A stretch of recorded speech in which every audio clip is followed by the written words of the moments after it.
Welcome to America Who Died Today. Here, we remember the stars who left their mark on show business and culture. Don't forget to watch the videos till the end to catch all the interesting facts about their lives and careers, and leave your comments. We value your thoughts. Let's celebrate those who may be gone but will always remain in our hearts. Peter Edward Rose Sr., known as Charlie Hustle, was an American professional baseball player and manager, widely considered one of the greatest players in Major League Baseball (MLB) history. Born on April 14, 1941, in Cincinnati, Ohio, Rose's career spanned from 1963 to 1986, primarily with the Cincinnati Reds, but also with the Philadelphia Phillies and Montreal Expos. His legacy is defined by his remarkable playing achievements, his intense work ethic, and the controversy surrounding his later years. Rose's professional career began when he signed with the Cincinnati Reds in 1960, following high school and a short stint in the Dayton Amateur League. His major league debut came in 1963, and by the following year, he had earned the National League (NL) Rookie of the Year award. Known for his relentless hustle and versatility on the field, Rose played 5 different positions during his career: second baseman, left fielder, right fielder, third baseman, and first baseman. His aggressive, never-give-up style earned him the nickname Charlie Hustle from legendary Yankees pitcher Whitey Ford. Rose's career was a series of milestones that made him an all-time great. He holds MLB records for most career hits, 4,256, games played, 3,562, at-bats, 14,053, and singles, 3,215, among others. His work ethic and playing style led him to 3 World Series championships, 3 batting titles, 2 Gold Glove awards, and a Most Valuable Player award in 1973. Rose made 17 All-Star appearances and was known for his aggressive, team-first mentality that embodied the spirit of the Cincinnati Reds' Big Red Machine era, particularly in the 1970s when the Reds dominated the National League. Despite his success on the field, Rose's career was marred by scandal in the 1980s. In 1989, after years of speculation, MLB banned Rose from baseball for gambling on games, including games involving his own team, the Reds. This permanent ban disqualified him from eligibility for induction into the Baseball Hall of Fame, a decision that remains a source of controversy. While Rose denied the allegations for years, he eventually admitted in 2004 that he had bet on baseball. His exclusion from the Hall of Fame has sparked heated debates, as his on-field achievements are unparalleled, yet his gambling violated the integrity of the game. Rose's personal life included many ups and downs. Born to Harry and Laverne Rose, he grew up in Cincinnati with 3 siblings. His passion for sports was encouraged by his parents, and he played both baseball and football in high school, although his football career was hindered by academic struggles. Rose eventually signed with the Reds after being discovered by his uncle, Buddy Blowbaum, who worked as a scout for the team.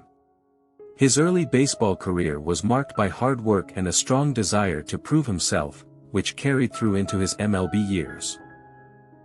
His time with the Reds, especially during the team's championship years in 1975 and 1976, solidified Rose as a key leader in their success. In 1975, the Reds defeated the Boston Red Sox in a thrilling 7-game World Series, and Rose was named the World Series MVP. He continued to play at a high level in 1976, leading the Reds to another World Series title, this time with a 4-game sweep of the New York Yankees. Rose's career took a turn when he moved from the outfield to third base in 1975. Although initially resistant to the change, Rose eventually accepted the move, and it helped strengthen the Reds for their championship runs. His contributions were crucial, both offensively and defensively, and he played a key role in the team's dominance during the mid-1970s. Throughout his career, Rose was known for his fiery competitiveness and dedication to the game. His relentless hustle on the field earned him a reputation as one of the hardest-working players in the history of the sport. One of his most memorable moments came in the 1970 MLB All-Star Game, when he collided with Cleveland Indians catcher Ray Foss at home plate, and aggressive play that became a defining image of Rose's career. In addition to his playing accomplishments, Rose also managed the Reds from 1984 to 1989, but his time as a manager was overshadowed by the gambling scandal that led to his banishment from baseball. Despite his fall from grace, Rose's legacy as one of the greatest players of all time remains intact. He was known not only for his statistics but also for his leadership and his impact on the game of baseball. Rose's work ethic, unrelenting passion, and commitment to his team made him a beloved figure among Reds fans and baseball enthusiasts alike, even as his off-field issues became more prominent. Rose passed away on September 30, 2024, at the age of 83. His death marked the end of an era in baseball, as he had become a larger-than-life figure in the sport's history. His legacy, while complicated by his gambling scandal, remains influential in shaping the game's history. His record-breaking career continues to be a benchmark for future generations of baseball players, and his story serves as both a cautionary tale and a testament to the power of perseverance and dedication. Marian Lois Robinson, née Shields, born on July 30, 1937, in Chicago, Illinois, was the mother of Michelle Obama, the former First Lady of the United States, and Craig Robinson, a basketball executive. Robinson passed away on May 31, 2024, at the age of 86 in Chicago. Robinson was born as the fourth of 7 siblings to Pernell Nathaniel Shields, a house painter and carpenter, and Rebecca Jumper, a licensed practical nurse. Both of her parents had multiracial ancestry. Robinson's father's family had roots in slavery, with his grandfather being a descendant of enslaved people. This multiracial heritage was important to Robinson's identity, and she passed on the legacy of resilience and determination to her children. She spent much of her early life in Chicago and attended a teacher's college for 2 years before her education ended. Despite not finishing formal schooling, she emphasized the importance of education to her children, encouraging them to pursue academic success. On October 27, 1960, Marian Shields married Fraser C. Robinson III. Together, they had 2 children, Craig Robinson and Michelle LaVaughn Obama. Fraser passed away in 1991 after battling multiple sclerosis, but Marian continued to provide a strong foundation for her children, raising them in a modest home on the south side of Chicago. This home was located in a rented second-floor apartment in a brick bungalow belonging to her aunt and uncle. Marian worked various secretarial and administrative jobs throughout her life, including positions at the University of Chicago, Spiegel, and a bank. She balanced these jobs with raising her children, particularly after Michelle started high school, when Marian returned to work as an executive assistant. In 2008, when Michelle Obama's husband, Barack Obama, was elected president, Marian moved into the White House to help care for her grandchildren, Malia and Sasha Obama. Although she initially hesitated to leave her home in Chicago, she agreed to move on a temporary basis and played a significant role in the Obama family's life in Washington, D.C. During the Obama administration, she kept a relatively low profile, enjoying the opportunity to travel abroad for the first time and remaining largely out of the public eye, much to her daughter Michelle's relief.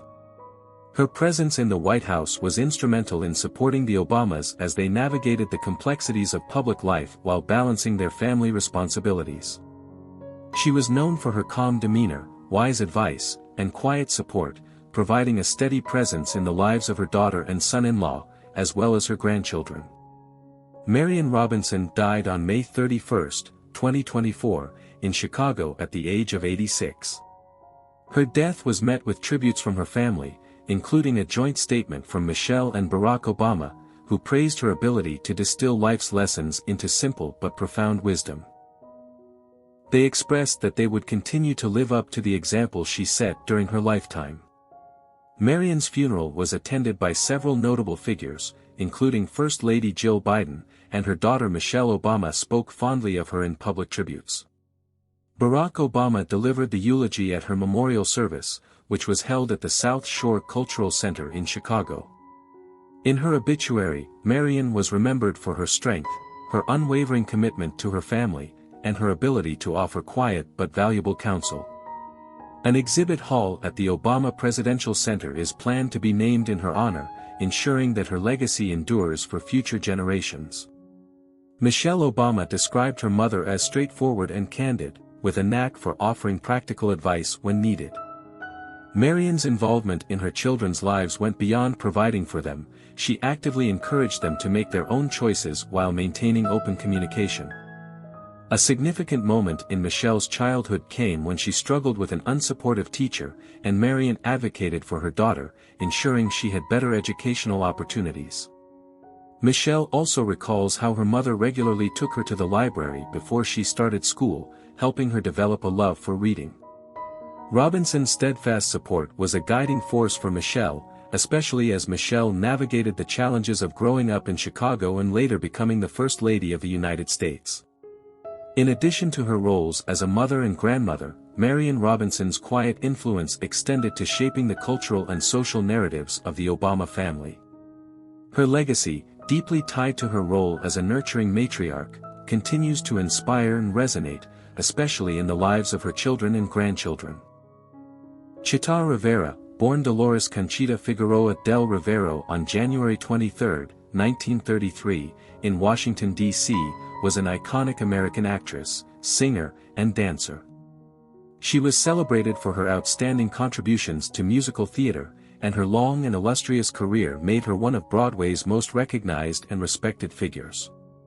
Rivera's accomplishments include 2 Tony Awards, 2 Drama Desk Awards, a Drama League Award, and recognition as the first Latina recipient of the Kennedy Center Honor in 2002. Additionally, she was awarded the Presidential Medal of Freedom in 2009, marking a prestigious milestone in her career. Rivera's artistic impact was further acknowledged in 2018 when she received a Tony Award for Lifetime Achievement in the theater.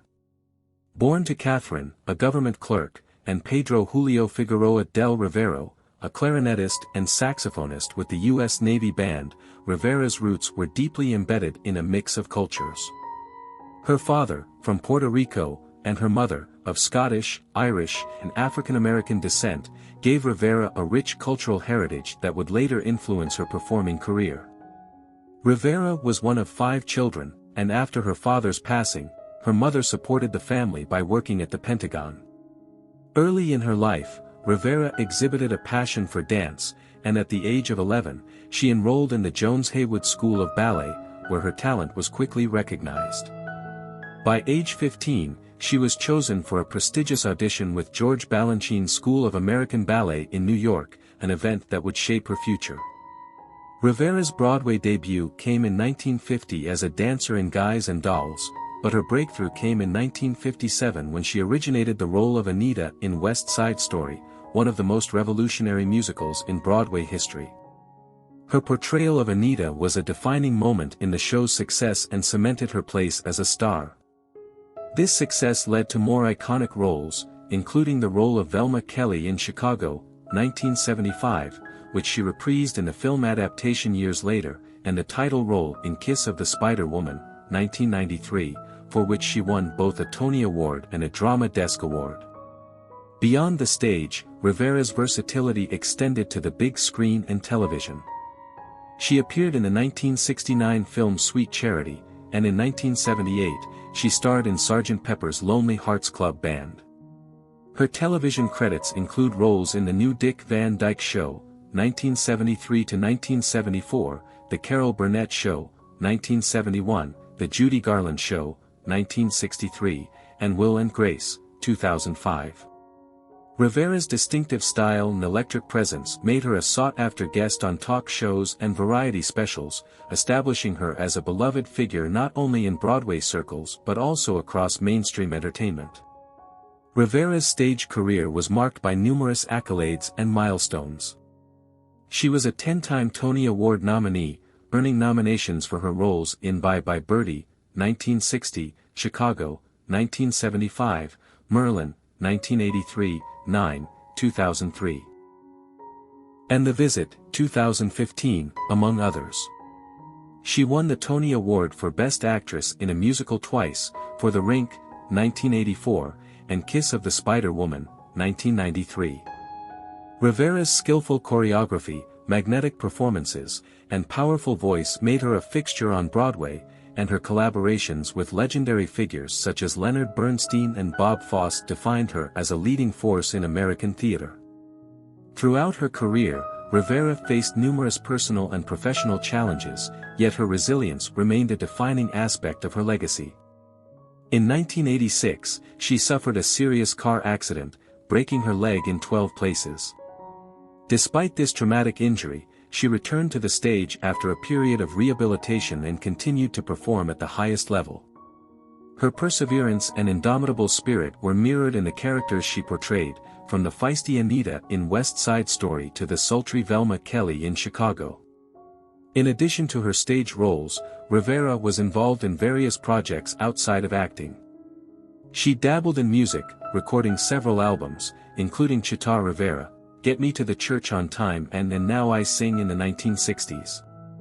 Despite the success she achieved, Rivera's true love remained the theater, where her passion for performing and her commitment to the art form never waned.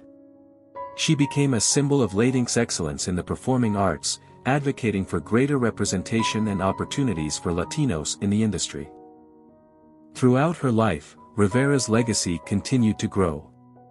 In 2002, she was awarded the Kennedy Center Honor, an honor she shared with other legends of American culture. 7 years later, in 2009, she was awarded the Presidential Medal of Freedom by President Barack Obama, a testament to her cultural significance and her influence on American society.